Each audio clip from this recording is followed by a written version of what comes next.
Let's go live now to Doha and speak to Suhail Shaheen, the Taliban's official spokesperson for international media. He joins us from Doha. Mr. Shaheen, thank you very much for joining us here on the programme. I just want to discuss this August 31st deadline. The United States and their allies are now discussing whether they can stay beyond that deadline to evacuate everyone from the airport. The Taliban has said that's a red line. Can you help us understand the situation? Yes. On the basis of the Doha agreement, the Americans had committed that they will withdraw by May 1st, but they violated that deadline. Now they again announced that they will withdraw completely from Afghanistan on 31st August. I think they should withdraw from Afghanistan and let the Afghan people start a new chapter of peace and reconstruction. And this is not a convincing justification if they say there are a lot of Afghans who are working with foreign troops and they are still there, they have not been evacuated. There is an option open for them. We are not creating any hurdles in their way. If they have passports and the visas are issued by the U.S. to them, they can go to commercial flights anytime they want to go. That is their right. Of course, we want them to stay in Afghanistan and participate in the construction of the country, and there is no risk to their life and property. But still, if they are intending to go, they can with having the proper documents. The Taliban has said that if the US decides to leave beyond the 31st of August, there will be consequences. What kind of consequences are you talking about? If they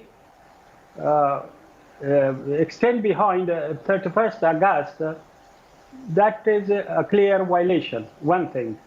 Secondly, about consequences, it is up to our leadership how to proceed and what kind of decision they take. That decision will be implemented. Do you think it's likely to turn into some kind of battle or a fight with the Americans? This is on the basis of our leaders and seniors' decisions.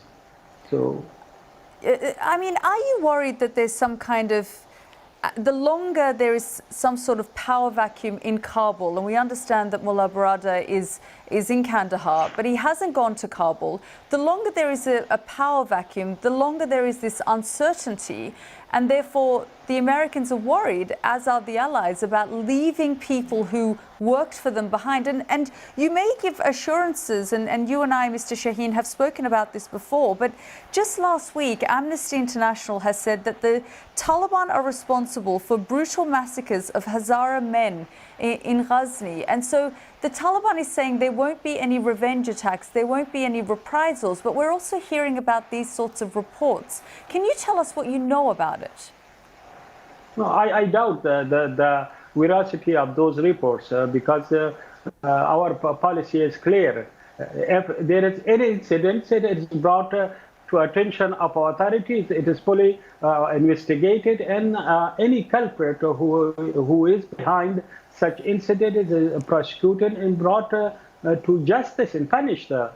So our policy in this case very clear. There is a security all inside the city. There's two situations. One situation is in the airport, which it is artificially created by Americans, telling people, if you come to the airport, you will be taken to abroad to settle there. That is inside the city. Inside the city, the situation is calm. The people are calm. The people are happy. They are going about their business. So there is two different situations. But regarding the new government, Afghan inclusive Islamic government, I expect it to be announced in very soon, in a few days. So in the next few days, we're likely to see Mullah Baradar and the Taliban leadership moving to Kabul and moving into the presidential palace. Yeah, I expect that, yes.